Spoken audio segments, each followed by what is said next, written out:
أما بعد فإن أصدق الحديث كتاب الله وخير الهدي هدي محمد صلى الله عليه وسلم وشر الأمور محدثاتها وكل محدثة بدعة وكل بدعة ضلالة وكل ضلالة في النار. اللهم اشرح لي صدري ويسر لي أمري واحلل عقدة من لساني يفقهوا قولي. اللهم رب يسر ولا تعسر وتمم بالخير. اللهم ذكرنا منهما نسينا وعلمنا منهما جهلنا. السلام عليكم ورحمة الله وبركاته. Alhamdulillah bersyukur kepada Allah Subhanahu wa taala.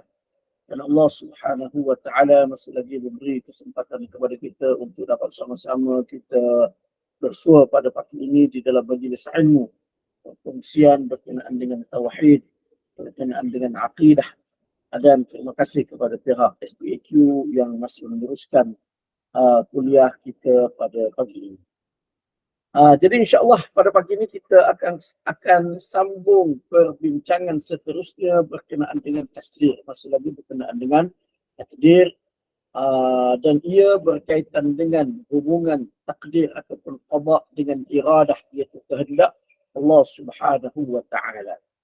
Jadi kita boleh tengok kepada skrin yang dipaparkan, dan bagi sesiapa yang ada buku boleh tengok pada muka surat 46. Sementara iradah syar'iyah berkait dengan kehendak dan perintah Allah yang menyebabkan keredaan Allah jika dipatuhi dan kemurkaan jika diingkar. Berdasarkan kepada ini, setiap perkara itu terjadi dengan takdir dan kehendak Allah, tetapi tidak semestinya itu sesuatu yang diredai Allah. Ini kerana Allah mentakdirkan dan menghendaki juga sesuatu yang tidak diperintahkan dan disyariatkannya.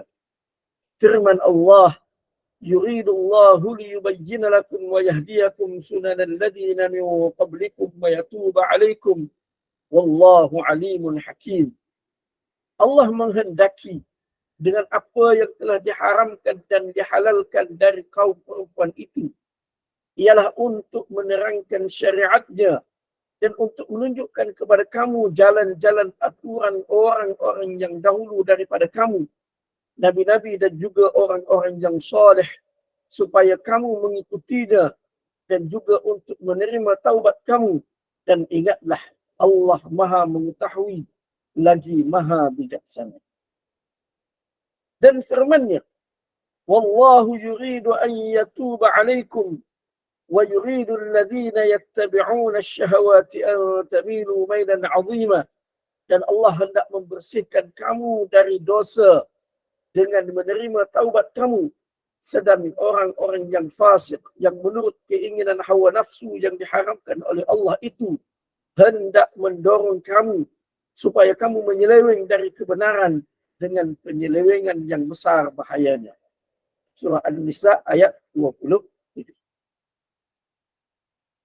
Dan firman-Nya, yuridullahu an yukhaffifa 'ankum wa khuliqal insanu dha'ifa. Allah sentiasa hendak meringankan beban hukumnya daripada kamu, kerana manusia itu dijadikan berkeadaan lemah. Ada kalanya, surah An-Nisa ayat 28. Ada kalanya dia mentakdirkan berlaku sesuatu yang tidak diperintahnya dan tidak disyariatnya. Ada kalanya dia mensyariatkan tetapi tidak ditakdirkannya. Oleh itu tidak ada kemestian antara dua bentuk iradat ini. Ini kerana hukum-hukum agama yang diperintahkan supaya ditunaikan, tetapi orang fasik dan ahli maksiat tidak menunaikannya. Jadi sebelum ni kita telah bincangkan berkenaan dengan iradah kauniyah. Iradah kauniyah ni iaitu kehendak Allah Subhanahu wa taala dari segi kejadian yang mencakupi keseluruhan kejadian kepada keseluruhan makhluk-makhluk Allah Subhanahu wa taala, termasuklah manusia, termasuklah perbuatan-perbuatan manusia yang telah kita bincangkan di dalam kuliah kita, kelas kita sebelum ini. Kemudian kita masuk perbincangan seterusnya, iaitu berkenaan dengan iradah syar'iyah, kehendak Allah Subhanahu wa taala berkaitan dengan syarak, berkaitan dengan syarak. Berkaitan dengan syarak ni iaitu sesuatu yang diperintahkan oleh Allah Subhanahu wa taala untuk dipatuhi dan sesuatu yang dilarang oleh Allah Subhanahu wa taala untuk ditinggalkan. Maknanya kehendak Allah taala dari segi syarak. Mana Allah Subhanahu wa taala menetapkan perkara ni mesti kena patuh, perkara ni mesti kena tinggal. Perkara ni kalau buat boleh pahala, perkara ni kalau tak buat dapat perkara ni kalau buat dapat dosa. Itu kehendak Allah Subhanahu wa taala dari segi syarak, dari segi syarak. Baik. Jadi apa yang Allah Subhanahu wa taala tentukan dari segi kaun, dari segi kejadian. Maknanya berlaku dengan ketentuan Allah. Maknanya berlaku dengan ketentuan Allah dari segi kaun, dari segi kejadian. Maka itu tidak semestinya ia adalah sesuatu yang diredai oleh Allah Subhanahu wa taala. Mana Allah taala nak benda ni. Allah Subhanahu wa taala nak supaya Abu Talib mati dalam keadaan kafir. Abu Jahal mati dalam keadaan kafir. Tetapi itu bukan merupakan sesuatu yang diredai oleh Allah. Dari segi syaraknya, dari segi syar'iyah, dari segi qada' syar'i, kehendak dari segi syarak, ketentuan Allah dari segi syarak, Allah Subhanahu wa ta'ala nak suruh supaya Abu Jahal, Abu Talib beriman. Sebab itu Nabi SAW diperintahkan dengan qada' syar'i, ketentuan dari segi syarak. Allah Ta'ala perintahkan Nabi SAW supaya berdakwah kepada kedua-dua. Sehingga saat akhir Abu Talib nak mati pun Nabi SAW pergi lagi untuk mengajak dia mengucap 2 kalimah syahadah. Tetapi kerana qada' kauni, iradah kauniyah Allah Ta'ala, kehendak Allah Ta'ala dari segi kejadian, tidak mahu Abu Talib itu beriman, mati dalam keadaan kufur, maka itulah yang berlaku dan itu bukan merupakan sesuatu yang diredai oleh Allah Subhanahu wa taala. Tapi dari segi syar'i dia tetap disuruh supaya bertindak. Itu dari segi syarak. Dia Nabi SAW tetap pergi ajak dia, seru dia. Itu dari segi syarak. Maknanya antara qada' kauni dan juga qada' syar'i, dia tidak semestinya maknanya dia dua perkara yang berlainan, dua perkara yang berlainan. Mana Allah Ta'ala tetapkan perkara ini berlaku, tidak semestinya itu adalah merupakan sesuatu yang diredai oleh Allah Subhanahu wa Ta'ala. Jadi perkara ini sebagaimana yang telah saya sebutkan sebelum ini, dia berlaku kerana kehendak Allah Ta'ala dari segi kejadian manusia, hikmah di sebalik kejadian manusia, dia tak serupa, tak sama dengan kejadian malaikat, tak sama dengan kejadian syaitan. Jadi itu kehendak Allah Ta'ala dari segi kejadian, dari segi kaun, dari segi kauniyah. Dari segi syar'iyah, Allah Ta'ala nak supaya semua itu beriman, diberikan penjelasan kepada semua manusia, semua makhluk. Baik. Kemudian Allah Ta'ala mentakdirkan, menghendaki sesuatu dari segi kaun, dari segi kejadian. Tetapi itu bukan merupakan sesuatu yang diperintahkan olehnya. Itu bukan merupakan sesuatu yang disyariatkan olehnya. Berlaku sesuatu. Berlaku kejahatan oleh orang yang jahat. Fir'aun dulu buat gini. Dan pelbagai lagi bentuk kejahatan-kejahatan, kebinasaan yang dilakukan oleh manusia. Itu adalah merupakan suatu yang ditentukan oleh Allah Ta'ala. Qada kauni. Ketentuan dari segi kejadian. Dia satu sudut lagi ketentuan dari segi kejadian. Sesuatu kejadian yang berlaku zahirnya kita tengok tidak ada campur tangan daripada Allah Ta'ala. Tetapi sebenarnya ia adalah merupakan ketentuan Allah Ta'ala juga. Ialah banyak sudut ketentuan Allah Ta'ala. Seperti kita kata, kita kata contohlah, kita kata malapetaka yang berlaku. Kita kalau banjir besar, banjir lumpur dan sebagainya. Itu termasuk di dalam qada kauni Allah Ta'ala. Ketentuan kehendak Allah Ta'ala dari segi kauniyah. Walaupun disebutkan dia disebabkan oleh penerokaan hutan secara berleluasa, tidak terkawal, menyebabkan bukit tidak mampu buat gini, tidak mampu mengawal air yang hujan dan sebagainya, menyebabkan berlaku banjir. Dari satu sudut Allah Ta'ala larang, iaitu qada syar'inya, ketentuan dari segi syarak, Allah Ta'ala melarang melakukan kerosakan. La tufsidu fil ardi, jangan kamu melakukan kerosakan di muka bumi. Tapi dari segi kejadiannya, kauni, iradah kauniyah, Allah Ta'ala nak sebahagian daripada manusia melakukan kerosakan sehingga disebabkan oleh kerosakan tersebut berlakulah seperti banjir lumpur dan seumpamanya. Begitu juga sesetengah kejadian, kita kata kereta ke itu kejadian. Itu kejadian. Meja ke itu kejadian. Itu kehendak Allah Ta'ala dari segi kejadian berlaku. Terjadi kereta. Apakah jadinya kereta itu langsung tidak ada kena-mengena dengan Allah Ta'ala? Ataupun ada kena-mengena? Tidak.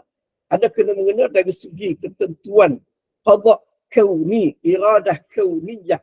Ketentuan dari segi kejadian, iaitu Allah Ta'ala sudah tentukan bila mana bahan ini dicampur dengan bahan ini, dicampur dengan bahan ini, maka ini yang akan berlaku, ini yang akan terjadi. Sama juga macam bom, kalau kita kata, Allah Ta'ala sudah tentukan dari segi kejadiannya, bila mana dia panggil apa, kabak, dicampurkan dengan besi itu di sini, bila jatuh dia meletup. Itu juga termasuk di dalam iradah kauniyah, kehendak Allah Subhanahu wa Ta'ala dari segi kejadian, yang mana hasil daripadanya berlaku ketentuan Allah Ta'ala dari segi kejadian.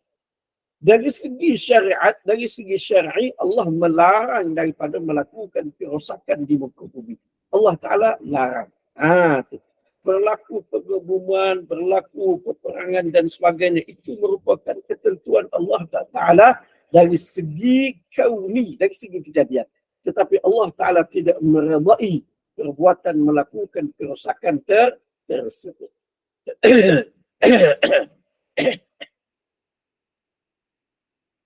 Firman Allah Ta'ala sebut di dalam apa skrin kita ni ada. Yuridullahu liyubayyina lakum. Allah mahu menjelaskan kepada kamu. Dan Allah Ta'ala nak menjelaskan kepada kamu. Menjelaskan kepada kamu syariatnya.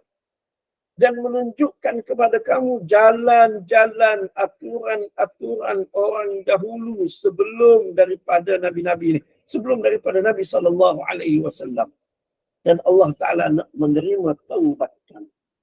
Jadi mana Allah Subhanahu wa Ta'ala nak beri petunjuk kepada kamu. Allah Ta'ala nak beri penjelasan kepada kamu. Begini. Yang tu sebahagian daripada ayatnya saya telah kongsikan di dalam kuliah sebelum ini. Wahadainahun najdain. Yang tu saya telah kongsikan berkenaan dengan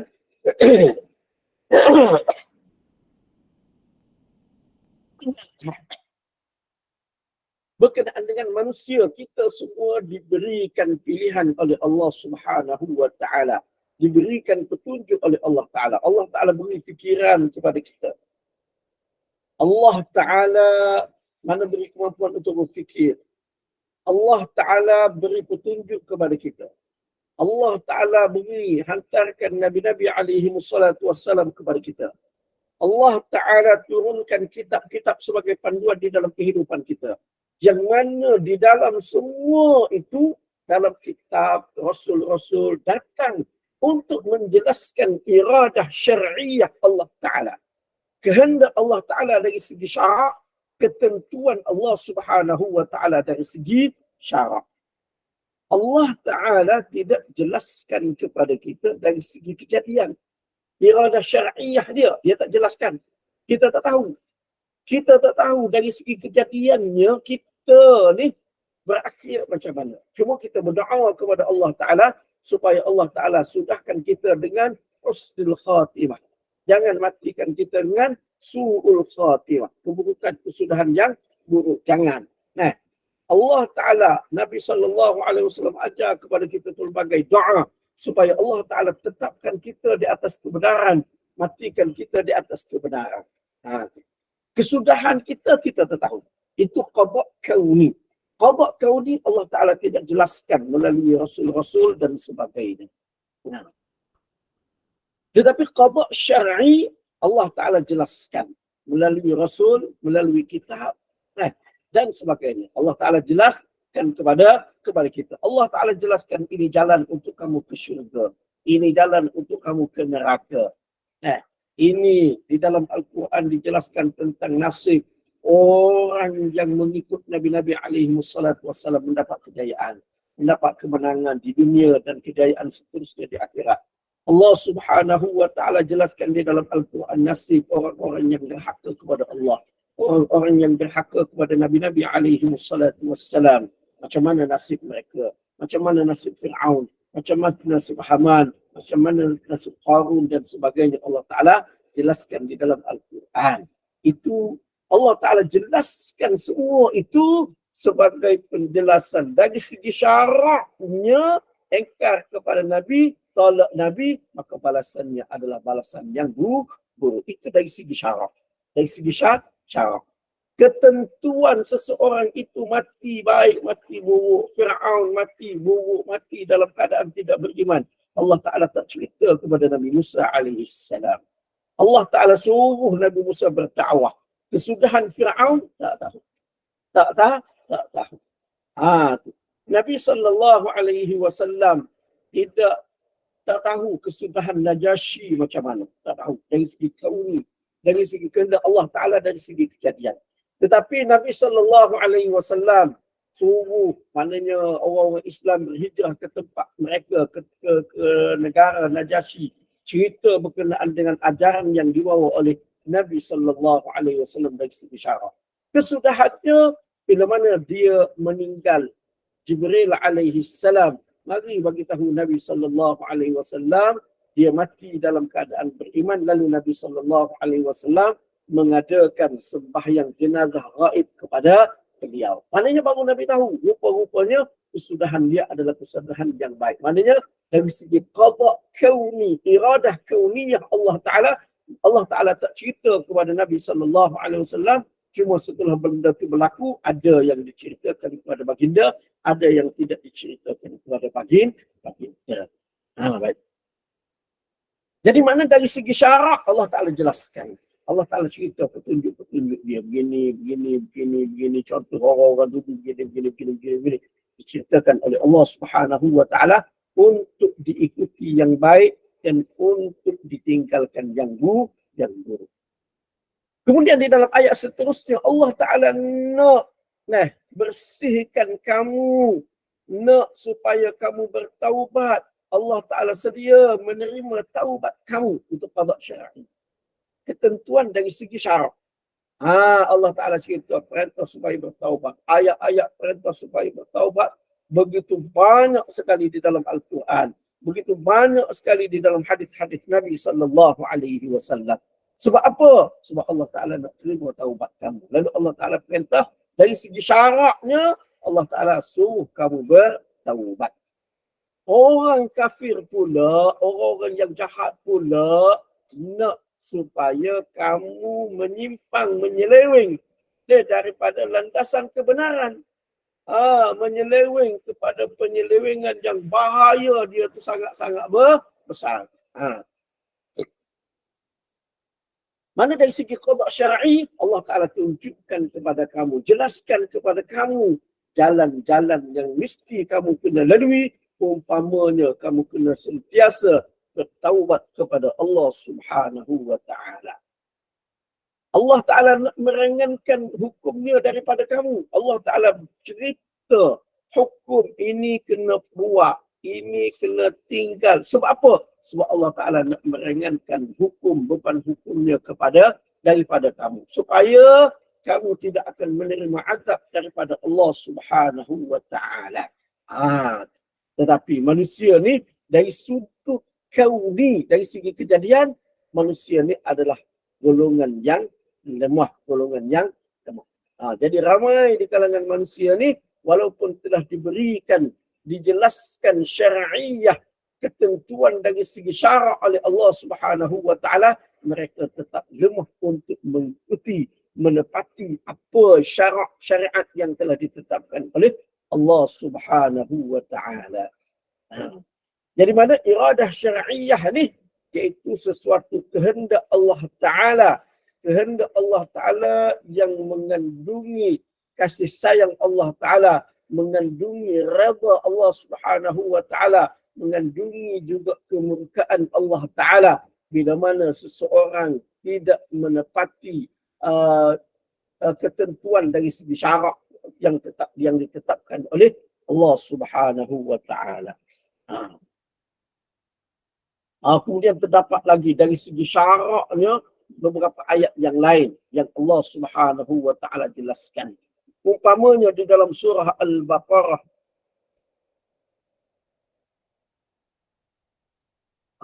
umpamanya di dalam surah Al-Baqarah ayat yang ke-185.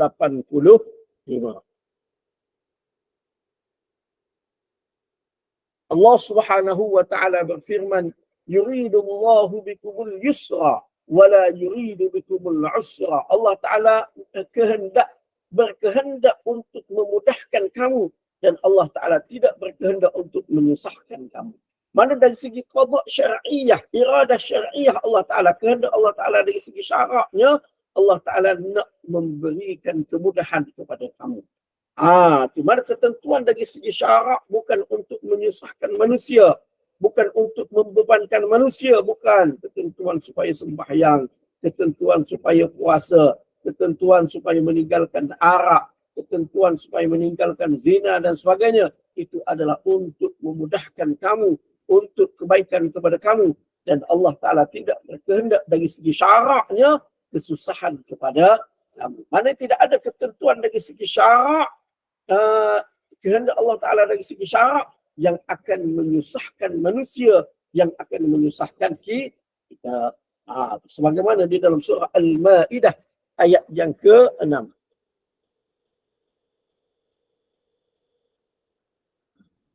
Allah Ta'ala berfirman, ma yuridullahu liyaj'ala 'alaikum min haraj walakin yuridu liyutahhirakum wa liyutimma ni'matahu 'alaikum la'allakum tashkurun. Allah Ta'ala tidak berkehendak untuk menyusahkan kamu, menyempitkan kamu di dalam apa yang Allah Ta'ala perintahkan, tetapi Allah Ta'ala mahu menyucikan kamu dan menyempurnakan nikmatnya kepada kamu. Mudah-mudahan kamu akan bersyukur. Jadi maknanya kehendak Allah Ta'ala dari segi syar'i ini, kehendak dianya supaya manusia ni mendapat kasih sayang Allah Ta'ala, mendapat keredaan Allah Ta'ala dengan mengikuti kehendak syarak Allah Subhanahu wa Ta'ala.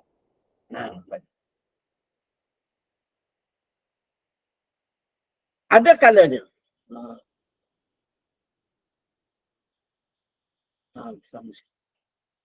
kalanya dia mentakdirkan berlaku sesuatu yang tidak diperintahkannya dan tidak disyariatkan. Allah Ta'ala mensyariatkan supaya buat begini-begini, tinggal begini-begini. Itu syariat Allah Ta'ala. Kehendak Allah Ta'ala dari segi syarak. Allah Ta'ala mensyariatkan supaya sembahyang, buat perintah-perintah tu Dan Allah Ta'ala mensyariatkan supaya ditinggalkan arak, ditinggalkan judi, ditinggalkan segala bentuk maksiat. Itu yang disyariatkan oleh Allah Ta'ala. Tetapi Allah Ta'ala takdirkan berlaku sebaliknya. Mana Allah Ta'ala takdirkan dari segi kauni, dari segi kejadian, berlaku pelanggaran terhadap perintah Allah. Orang tak semayang, tak puasa, tak bayar zakat. Itu kehendak Allah Ta'ala dari segi kejadian. Tetapi dari segi syarak, kehendak Allah Ta'ala dari segi syaraknya, mana Allah Ta'ala tidak syariatkan itu. Allah Ta'ala tidak syariatkan supaya ditinggalkan semayang. Allah Ta'ala tidak syariatkan supaya diminum arak. Allah Ta'ala tidak syariatkan supaya dilakukan judi. Tidak. Mana kita tak boleh kata, itu orang judi itu sebab Allah Ta'ala suruh. Ada. Tidak betul. Mereka berjudi. Mereka melakukan perbuatan tersebut. Kerana ketentuan dari segi ketentuan Allah Ta'ala, dari segi kaum, dari segi kejadian, Allah Ta'ala tentukan kepada mereka sedemikian. Maka berlakulah. Dari segi syarak, Allah Ta'ala tak suruh dia berjudi. Tak suruh dia minum. Itu mana dua perkara yang berlainan. Lepas tu, dah macam tu, kenapa Allah Ta'ala tentukan juga dia menjadi peminum arak? Menjadi penjudi. Kenapa? Sebab tu dari segi kaun, sebagaimana yang telah kita jelaskan sebelum ini, iradah kauniyah. Dari segi iradah kauniyah, kita tak tahu Allah Ta'ala tentukan kepada seseorang itu macam mana. Kita tak tahu. Dan kita tidak ada kuasa untuk menentukannya. Nak upah ke apa ke, kita tak ada kuasa. Itu sepenuhnya daripada Allah Ta'ala. Hikmah kenapa berlaku begitu, sebagaimana yang telah saya jelaskan juga, kerana kehendak Allah Ta'ala ciptakan manusia dengan dari segi kejadiannya pelbagai. Dari segi kejadian, Allah Ta'ala ciptakan manusia, iradah kauniyah dia, kehendak Allah Ta'ala dari segi kejadian, manusia ni pelbagai. Ada yang baik dan ada yang buruk. Malaikat baik saja, syaitan buruk sahaja. Itu kehendak Allah Ta'ala dari segi kejadian. Manusia dua-dua ada. Baik pun ada, buruk pun ada. Maka berlakulah. Berlakulah sebagaimana yang dikehendaki Allah Ta'ala dari segi kejadian. Berlakulah. Kita tengok pemimpin-pemimpin dunia yang sangat-sangat jahat, kejam dan sebagainya. Tak ada hati buruk. Allah Ta'ala tak suruh dia buat lagu itu. Tak syariatkan dia berada dalam melakukan perbuatan sedemikian. Tetapi dari segi kaun, dari segi kejadian, Allah Ta'ala menghendaki begitulah kejadian untuk dia. Kenapa? Kerana tadi hikmah Allah Ta'ala jadikan manusia ni pelbagai. Kalau semua jadi baik, maka tak perlu ada manusia. Malaikat sudah ada. Lepas tu soal rahsia hikmah kenapa Allah Ta'ala dari segi kaum dia berkehendak begitu kepada manusia, itu kita serah kepada dia. Apa yang itu saya akan jelaskan sekejap lagi. Ada kalanya dia mensyariatkan tetapi tidak ditakdirkannya. Dia mensyariatkan supaya ditaati, dilaksanakan segala perintah, ditinggalkan segala larangan. Tetapi dari segi kaum, dari segi kejadian, Allah Ta'ala tidak mentakdirkan berlaku sedemikian. Allah Ta'ala tidak mentakdirkan berlaku sedemikian. Dari segi kejadian, Allah Ta'ala takdirkan. Di negeri ini, di kawasan ini, berlaku berlaku pelanggaran terhadap perintah-perintah Allah. Berlaku melakukan segala larangan Allah Ta'ala. Allah Ta'ala takdirkan dari segi kauniyah. Dari segi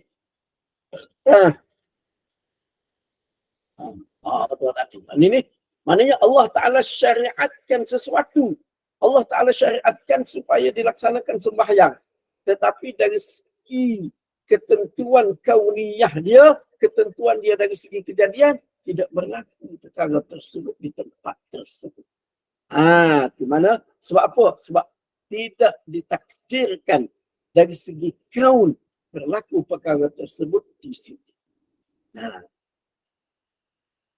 Oleh itu, Tidak ada kemestian antara dua bentuk iradat ini. Tak ada kemestian. Seperti yang saya sebutkan tadi. Maknanya tidak mesti bila Allah Ta'ala takdirkan Allah Ta'ala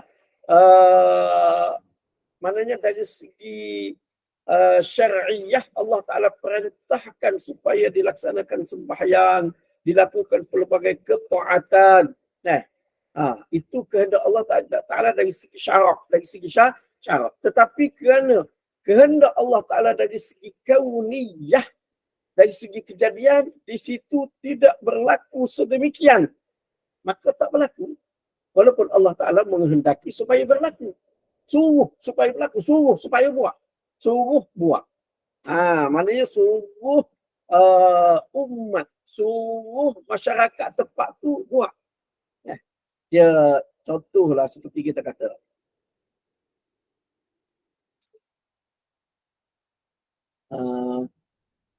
Seperti kita kata, bila mana Allah Subhanahu wa Ta'ala nak membinasakan sesuatu kaum, sesuatu tempat.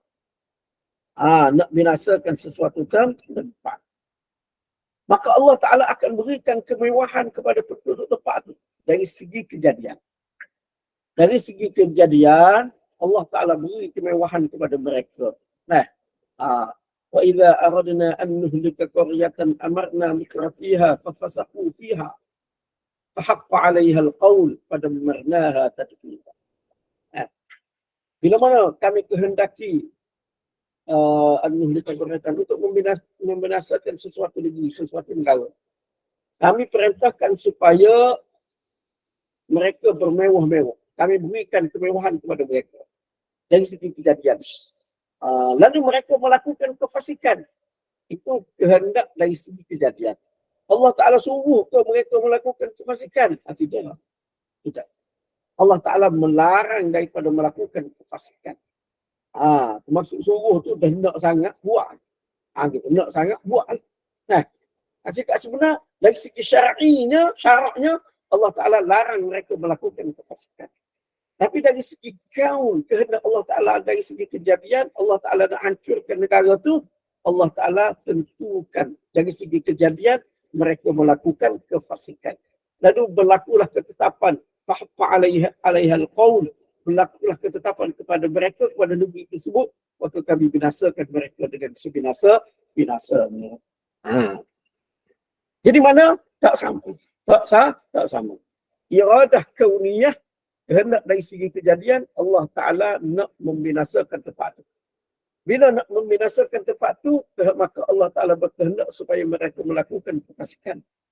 Tapi dari segi perintah, mereka dilarang daripada melakukan kefasikan. Tidak disyariatkan kefasikan kepada mereka. Tidak disyariatkan kemaksiatan kepada mereka. Dari segi syarak, mereka tidak disuruh buat benda. Tapi dari segi kaun, dari segi kejadian, berlaku perkara tersebut kerana Allah Ta'ala berkehendak sedemikian dan kerana Allah Ta'ala mahu membinasakan tempat tersebut. Sebab apa? Sebab hukum-hukum agama hukum-hukum agama yang diperintahkan supaya ditunaikan, tetapi orang fasik dan ahli maksiat tidak menunaikannya. Kufurnya, kita sambung lagi. Ini dipetik daripada syarah Aqidah At-Tahawiyah dan juga oleh di dalam kitab Ibnul Qayyim di dalam Syifa'ul Alim. Kufurnya orang yang kufur. Kufurnya orang yang kufur itu adalah dengan kehendak Allah secara kauniyah. Tetapi tidak dari segi syar'iyah. Kerana Allah memerintahkan dengan keimanan dan dia tidak redha dengan kekufuran. Terjadi kufur itu setelah manusia memilih untuk tidak beriman. Al-Quran menjelaskan, walau syaa rabbuka la'amana man fil ardi kulluhum jami'a afa anta tukrihun nas hatta yakunu mu'minin. Jika Tuhanmu menghendaki, nescaya berimanlah sekalian manusia yang ada di bumi, maka patutkah engkau pula hendak memaksa manusia supaya mereka menjadi orang-orang yang beriman. Jadi kalau Allah Ta'ala kehendaki, semua manusia di muka bumi ini beriman. Kalau Allah Ta'ala kehendaki dari segi kaum, dari segi kejadian. Lalu, kalau Allah Ta'ala kehendaki, baik. Jadi itu, kalau Allah Ta'ala nak dari segi kauninya, dari segi kauniyahnya, Allah Ta'ala nak semua manusia beriman, maka semua akan beriman. Semua akan beriman. Tetapi jika Allah Ta'ala kehendaki dari segi kauninya, manusia tidak beriman, maka berlakulah manusia tidak beriman. Lalu, jika manusia tidak beriman, apakah kamu nak paksa manusia supaya beriman? Itu tak boleh. Itu tak boleh. Tapi perintah ajak supaya mereka beriman, yang tu mesti tetap dilakukan. Itu dari segi syarak. Dari segi syarak, kita disuruh supaya berdakwah kepada orang kafir. Ajak orang kafir untuk beriman kepada Allah Subhanahu wa Ta'ala. Cuma apakah kita kena paksa mereka? Tak. Sebab kita tahu kesedaran mereka dari segi kauniyah, dari segi kejadian, apakah mereka akan beriman atau tidak beriman, yang itu kita tak tahu. Yang itu kita tak tahu. Cuma kalau Allah Ta'ala tentukan mereka tidak beriman, kita tak payah paksa. Tak payah paksa bukan bermakna kita tak payah berdakwah kepada dia. Kita tetap kena berdakwah kepada dia. Tetap kena berdakwah kepada dia, cuma kita tidak kita tidak perlu memaksa mereka untuk mereka beriman. Perintah supaya berdakwah itu qada syar'i, ketentuan dari segi syarak, iradah syar'iyah. Dia beriman atau dia kafir, tetap kafir, itu iradah kauniyah Allah Ta'ala. Kehendak Allah Ta'ala dari segi kejadian yang kita tak tahu. Yang kita tak tahu macam mana akhir dia tu macam mana. Baik. Dan ayat وَإِذَا فَعَلُوا فَاحِشَةً قَالُوا وَجَدْنَا عَلَيْهَا آبَاءَنَا وَاللَّهُ أَمَرَنَا بِهَا قُلْ إِنَّ اللَّهَ لَا يَأْمُرُ بِالْفَحْشَاءِ أَتَقُولُونَ عَلَى اللَّهِ مَا لَا تَعْلَمُونَ قُلْ أَمَرَ رَبِّي بِالْقِسْطِ وَأَقِيمُوا وُجُوهَكُمْ عِنْدَ كُلِّ مَسْجِدٍ وَدَعُوهُ مُخْلِصِينَ لَهُ الدِّينَ كَمَا بَدَأَكُمْ تَعُودُونَ. Apabila mereka dan yang tidak beriman itu melakukan sesuatu perbuatan keji, mereka berkata, kami dapati datuk nenek kami melakukannya, mengerjakannya. Dan Allah perintahkan kami mengerjakannya. Katakanlah, wahai Muhammad, sesungguhnya Allah tidak sekali-kali menyuruh mengerjakan perbuatan keji. Patutkah kamu mengatakan terhadap Allah apa yang kamu tidak mengetahuinya? Katakanlah, Tuhanku menyuruh berlaku adil pada segala perkara dan menyuruh kamu hadapkan muka dan hati kamu kepada Allah dengan betul pada tiap-tiap kali mengerjakan sembahyang, dan beribadatlah dengan mengikhlaskan amal agama kamu kepadanya semata-mata, kerana sebagaimana ia telah menjadikan kamu pada mulanya, demikian pula kamu akan kembali kepadanya. Jadi dalam ayat ni, bila mana orang kafir dia melakukan kekejian, mereka kata datuk nenek kami dulu buat, Allah suruh kami buat.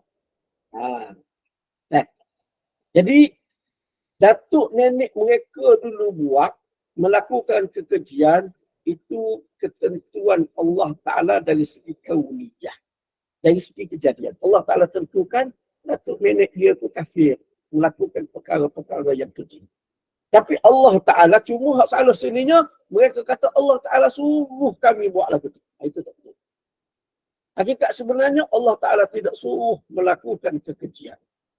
Allah Ta'ala dari segi iradah syar'iyah, dari segi kehendak syarak Allah Ta'ala, kehendak Allah Ta'ala dari segi syarak, Allah Ta'ala tak suruh manusia melakukan perkara-perkara yang keji. Tapi dari segi kauni, kalau Allah Ta'ala tentukan mereka dalam keadaan kafir, mati dalam keadaan kafir, melakukan kekejian, maka berlakulah perkara tersebut. Walaupun Allah Ta'ala tak suruh pun. Walaupun Allah Ta'ala tak suruh pun. Jadi Nabi suruh Allah Ta'ala suruh Nabi SAW kata kepada mereka, apakah kamu kata atas nama Allah sesuatu yang kamu tak tahu? Jangan kata lagu tu. Jangan kata Allah Ta'ala suruh melakukan perkara-perkara yang kecil. Jangan. Qul, katakanlah wahai Muhammad, Tuhanku menyuruh supaya melakukan keadilan. Ini Allah Ta'ala suruh. Ini syarak. Syaraknya ini. Iradah syar'iyah. Allah Ta'ala suruh melakukan keadilan. Suruh menghadapkan wajah kamu setiap kali sembahyang kepada Allah Subhanahu wa Ta'ala dengan ikhlas. Yang tu yang Allah Ta'ala suruh. Yang tu yang Allah Ta'ala suruh. Kekejian Allah Ta'ala sama sekali tidak menyuruhnya. Walaupun berlaku perkara tersebut kepada segolongan manusia, kepada sebahagian manusia. Tengok perbezaan antara iradah syar'iyah dan juga iradah kauniyah. Selain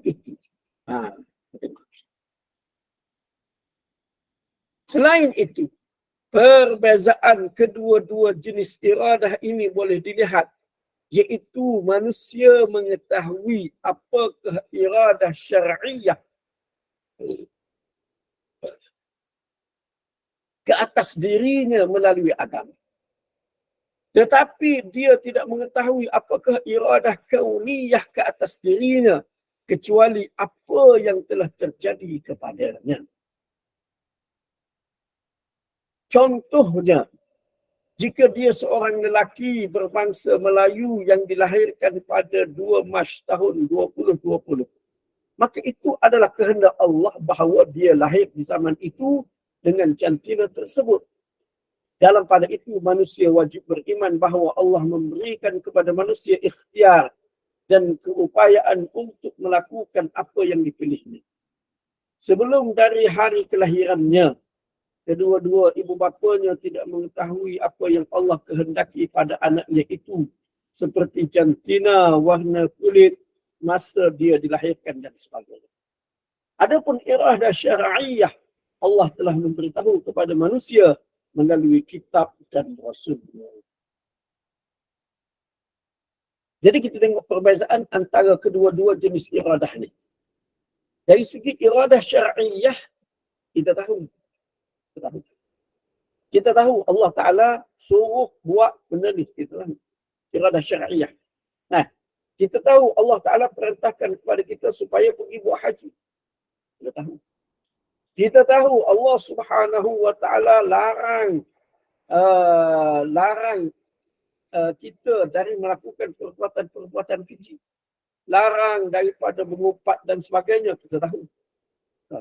Itu iradah syar'iyah. Tetapi iradah kauniyah kita tak tahu. Kita tak tahu. Besok nak berlaku apa kepada kita? Kita tak tahu. Iradah kauniyah dari segi kejadian. Tapi iradah syar'iyah kita tahu. Iradah syar'iyah kita tahu. Besok subuh kita kena sembahyang subuh.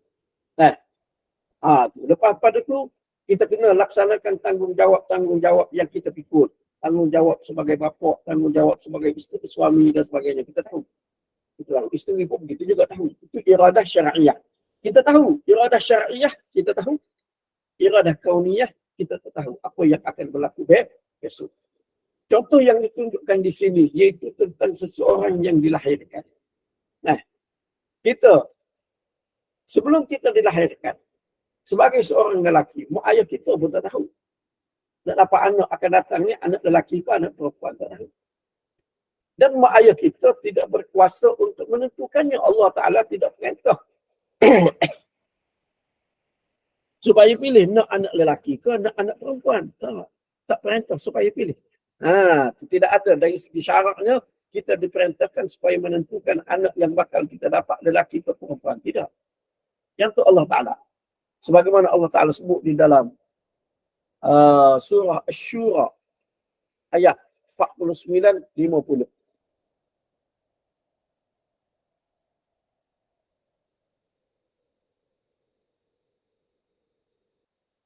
yakhluqu ma yasha yakhluqu ma yasha yahabu liman yasha'u inatha wa yahabu liman yasha'u adh-dhukur aw yuzawwijuhum dhukranan wa inatha wa yaj'alu man yasha'u 'aqima. Allah Ta'ala menciptakan apa yang dia kehendaki dari segi kaun, dari segi kejadian. Allah Ta'ala berikan kepada sesiapa yang ia kehendaki anak perempuan sahaja. Allah Ta'ala berikan kepada sesiapa yang ia kehendaki anak lelaki sahaja. Itu kehendak Allah Ta'ala dari segi kejadian. Tak ada siapa tahu, kita tak tahu, kita tidak berkehendak. Nah, kita tidak boleh memilih dalam soal itu. Au yuzawwijuhum dhukranan wa inatha, atau Allah Ta'ala pasangkan kepada mereka lelaki dan juga perempuan. Maknanya Allah Ta'ala beri kepada seseorang anak lelaki pun ada, anak perempuan pun ada. Wa yaj'alu man yasha'u 'aqima, dan Allah Ta'ala menjadikan sesiapa yang ia kehendaki sebagai manhud. Itu kehendak Allah Ta'ala dari segi kejadian. Yang kita tak tahu apa yang berlaku kepada kita. Kita tak tahu akan datang apa berlaku kepada kita juga tak tahu. Itu iradah kauniyah. Iradah syar'iyah kita tahu. Kita tahu. Bila kita dapat anak, Allah Ta'ala perintahkan apa? Dari segi syarak, Allah Ta'ala perintahkan buat tahnik sunat.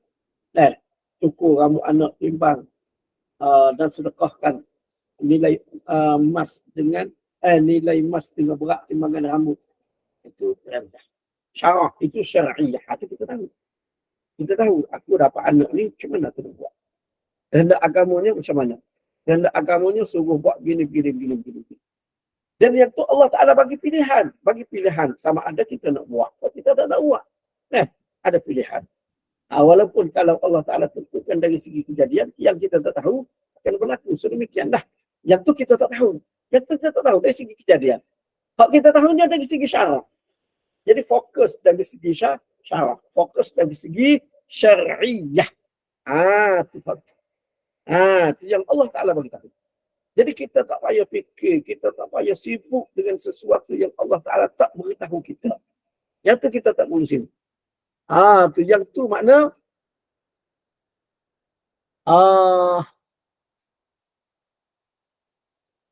tak perlu kita nak mengkritik. Kita nak susah-susah berkenaan dengan yang tu urusan daripada Allah Subhanahu wa Ta'ala. Urusan kitanya menepati qada syar'i, ketentuan Allah Ta'ala dari segi syarak. Yang tu yang mesti kita kena yang kita kena tahu dan kita kena laksanakan dari segi syar'i, bukan dari segi kauni.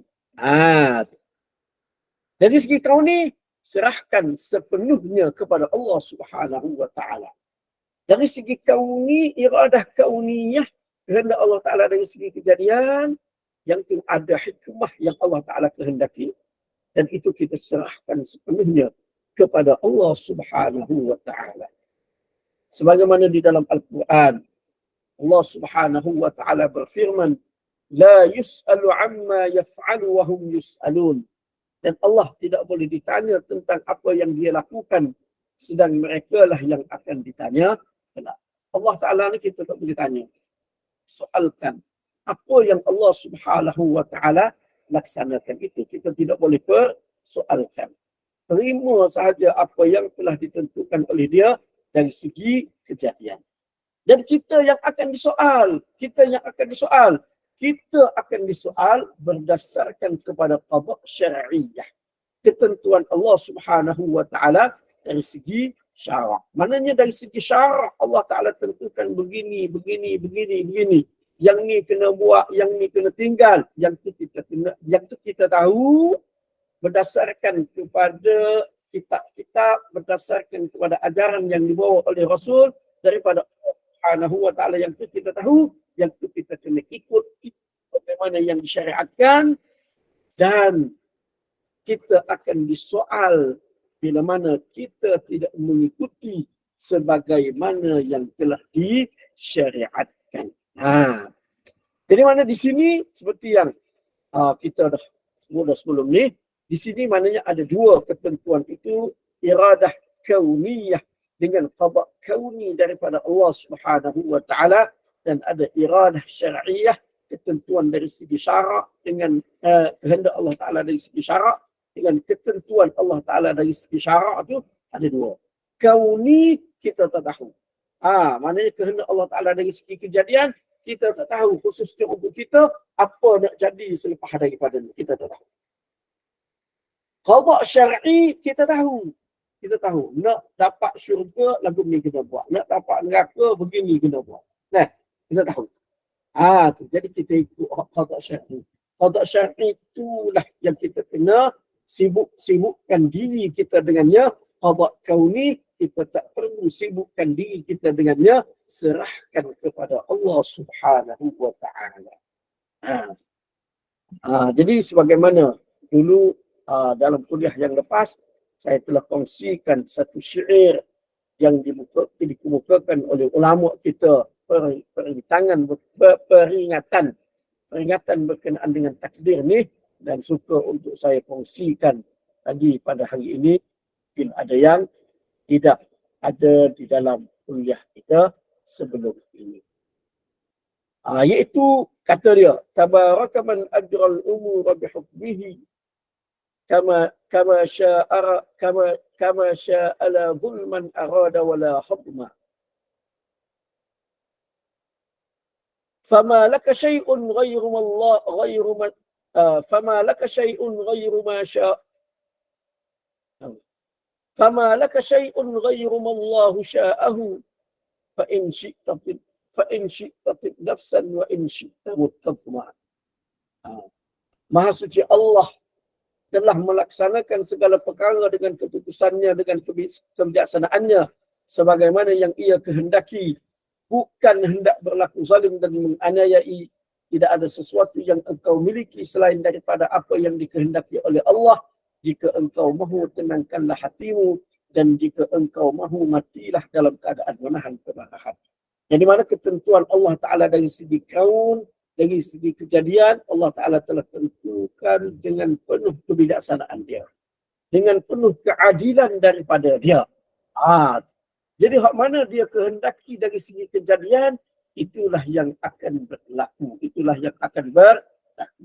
Kita sendiri tidak memiliki apa-apa selain pada apa yang dikehendaki oleh Allah. Maka jika kita terima, tenanglah hati kita di dalam menerima ketentuan Allah Ta'ala. Jika kita marah, kita tak nak terima, kita nak berkerah juga, maka matilah dalam keadaan menahan kemarahan. Kita tidak akan mampu untuk menghalang ketentuan yang Allah Subhanahu wa Ta'ala telah tentukan kepada kita. Cuma di sisi kita,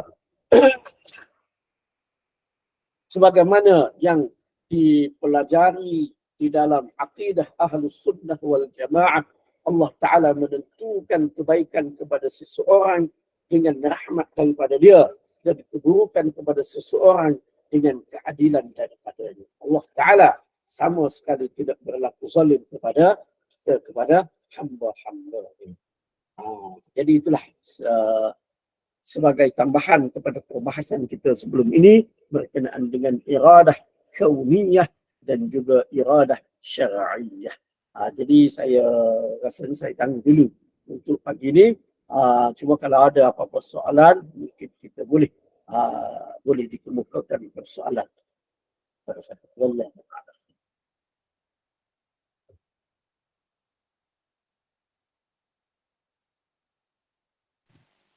Baik. Ada yang nak bertanya? Dipersilakan Ustaz buka soalan.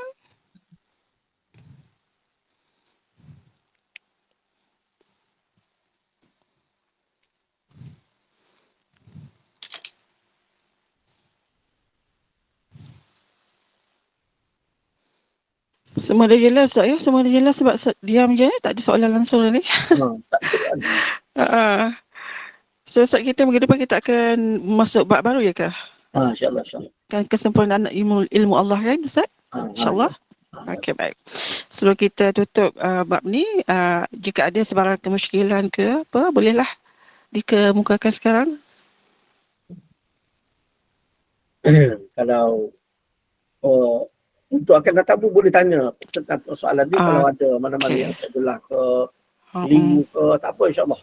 Kita sentiasa boleh berbincang dalam apa yang kita pelajari ni lah. Ya, betul. Mungkin dia masih lagi belum nampak lagi dia punya soalan tu Ustaz kan. InsyaAllah mungkin lepas ni ada yang nak tanya, bolehlah untuk next week ke. InsyaAllah. Ada lagi 1 minit, 2-3 minit lagi.